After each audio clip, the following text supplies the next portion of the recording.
Greetings, anime addicts and cartoon fanatics. Welcome back to another installment of Chols Scene Analysis. Like the last time, I will be looking at a scene from something animated that I want to discuss and examine. Most of the time to praise or just give random thoughts on my favorite anime. The first episode on a scene from School Live did fairly good, so let's have another go at it. However, that episode was kinda short, so how about we up the ante a bit? I will be talking about not just one scene, but three, and from three different shows. Senryuu Girl, Kaguya-sama Love is War, and Season 2 of Teasing Master Takagi-san. The episodes today all contain spoilers, so this is your fair warning. I highly suggest watching all these shows before watching any further. Now, why exactly am I choosing these three shows to discuss? Well, not only did all of them come out in the same year, but they all had a festival episode which featured a race to see the fireworks together scenario. Now, I have no idea if this is normal for anime. I've seen a good bit of slice of life shows that feature festival episodes, but I don't recall any other races to see the fireworks scenes. So I figured these episodes would be fun to compare and contrast. First up is episode 11 of Senryuu Girl. The backstory in the show is a girl named Nanako Yukishiro, for whatever reason, cannot speak. Not sure if this is a shyness thing like Komi can't communicate, but sort of like Komi, Nanako can only communicate in writing. Not just any writing, but Senryuu. Nanako is a member of the literature club. No, I'm not going to make another Doki Doki Literature Club reference, I've played that joke out already. And one of the other members is Iji Bushujima, an ex-delinquent, best friend to Nanako and possibly love interest? Yeah, this gets confusing at times in the show, I'll admit, but it's clear that they do like each other. In this episode, Iji and Nanako are going to the festival together along with a poor and unfortunate third wheel, Amane, who is also a lit club member. While at the raffle booth, Iji wins a glow ring. After Nanako expresses how nice the ring is, Iji ends up giving it to her.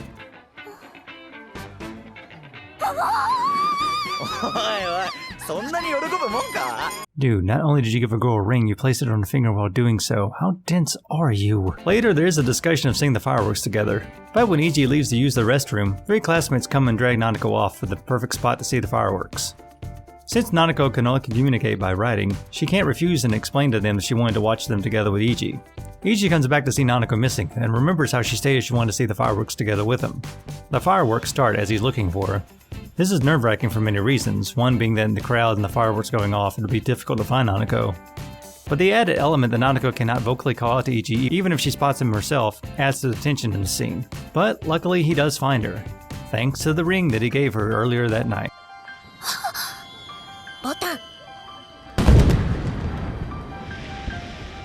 Therefore, they get to watch the rest of the fireworks together. This was so freaking sweet and adorable, and such a happy ending. That being said, there really isn't much to add to this scene. It was just cute. The next two scenes we'll discuss, however, have a bit more to them.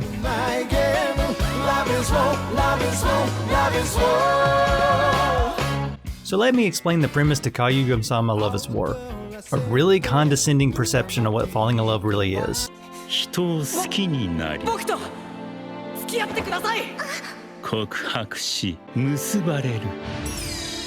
それはとても素晴らしいことだと誰もが言う。だがそれは間違いである。恋人たちの間にも明確な力関係が存在する。搾取する側とされる側。Like, honestly, this is really a screwed up way of looking at it. Which is why the comedy of the show actually works. You see these two idiots clearly in love trying to get the other person to confess, and their attempts backfiring, making for some hilarious karma. Through the run of the show, you see Kaguya and Miyuki, members of the student council, waging wars of superior intellect trying to get the other to do something that can be considered terms of endearment or expressions of affection. However, in episode 12, we see something very different. The summer festival is happening, and Kaguya is excited to go with her friends in the student council to watch the fireworks. However, Kaguya's overprotective rich parents decide at the last minute to forbid her from going. This felt like such a change in the show because this was all played so seriously. Luckily, her personal maid comes with a cunning plan to getting Kaguya out of the house. Stuck in traffic, however, she is forced to rush on foot. It's a very tense sequence of events, of everyone trying to find each other. Kaguya races as fast as she can, trying desperately to find her friends when she turns the corner and...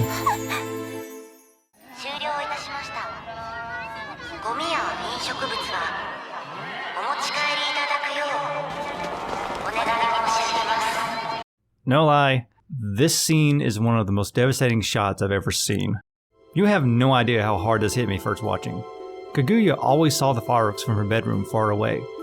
This not only would have been the first time seeing them up close, but with friends and the boy she is in love with.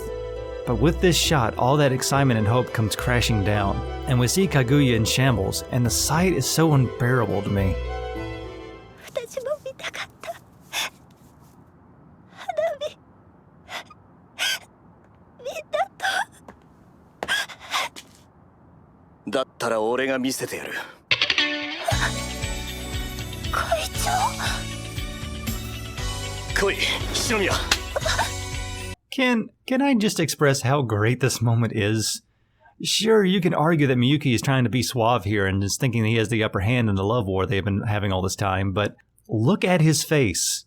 He is not even smiling. He looks distraught at seeing her crying in front of him. This wasn't some foolish attempt at winning the game. He wanted her wish to be fulfilled, to see the fireworks with her friends. 先日の雨で延期になった花火大会がある。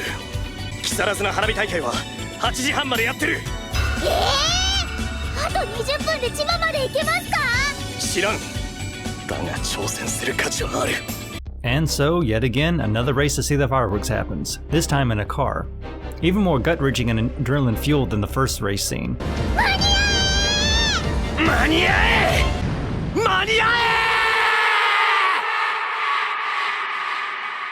え！ And thankfully,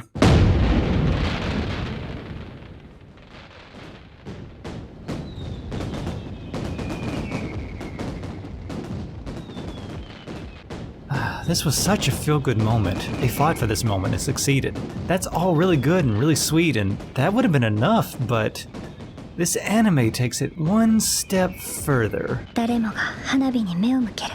だけど、ごめんなさい。その横顔から目が離せない。心臓の音がうるさくてもう。花火の音は聞こえない。Holy crap. I cannot think of a moment sweeter and more joyous than that. I love this whole sequence because we finally get to see these two in their most vulnerable moments. No battle of wits, no funny shenanigans, just a tender moment between two people clearly in love with each other. What could possibly top that? That is what I thought when watching this. And I had no idea that in the following summer season, another anime would rival this moment. Teasing Master Takagi-san. I've talked quite a bit about this show, from my review of Season 1 to putting its second season as my #1 anime of 2019.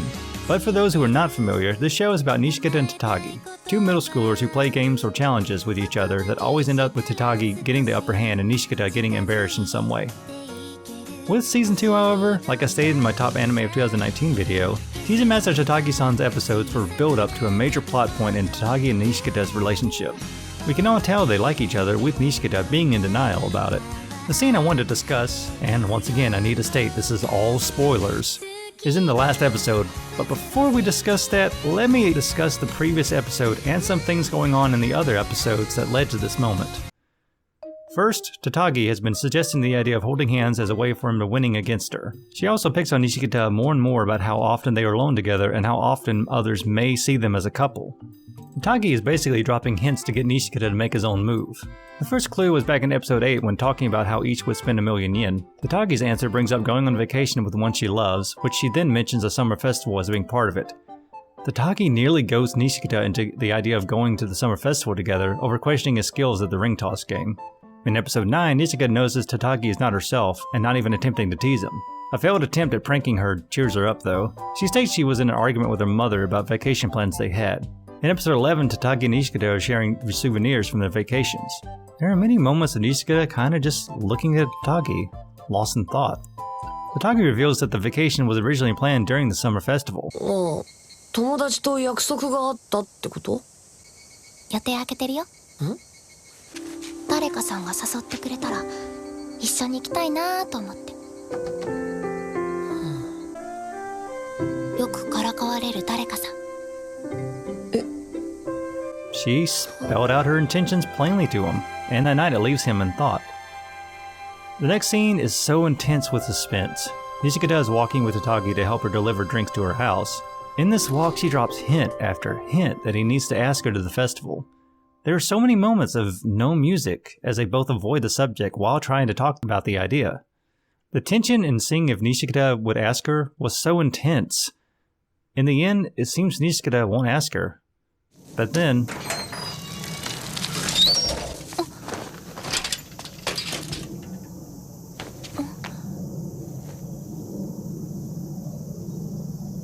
Nishikata? I love the use of sound in the scene. We first heard that handbrake earlier in the scene.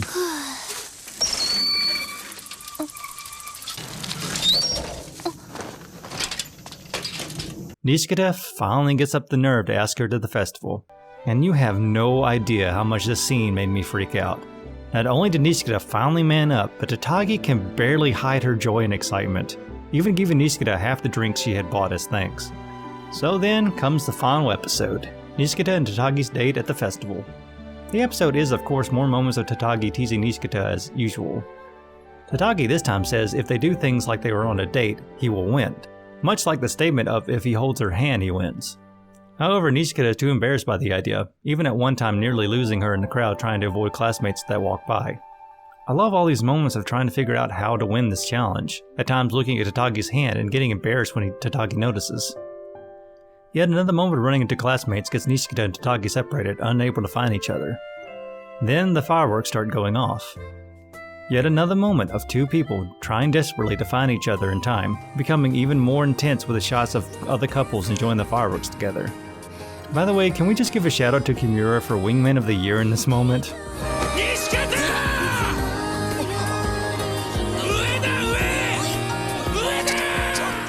Finally knowing where she is, Nishikata races to her. Takagi sees him and rushes down to him. They finally meet in the middle of the stairs, and then...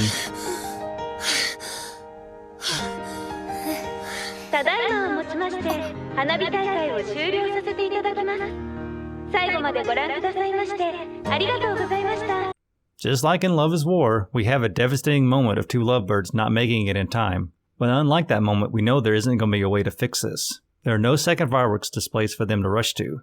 That moment is gone. What could possibly fix this moment?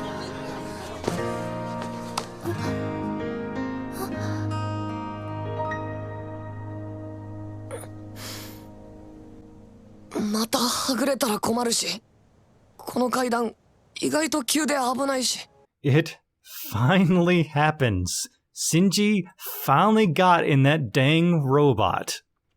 There are so many things that work about this one moment. This wasn't an attempt to win the game with Takagi. Nishikata wasn't even thinking about that in this moment. He looked at the crowd starting to come down the stairs, and for once he took action through all his insecurity and did the one thing to make up for this moment. He took her hand. He held on to her because he didn't want to lose her again. Also, can I just say, her response to this is another prime example of the greatest force acting in a single second. I challenge you to find any other moment of Takagi responding to Nishikata with as much joy and satisfaction in her tone. There is an after-credits scene I want to point out in this episode. This one line from Takagi.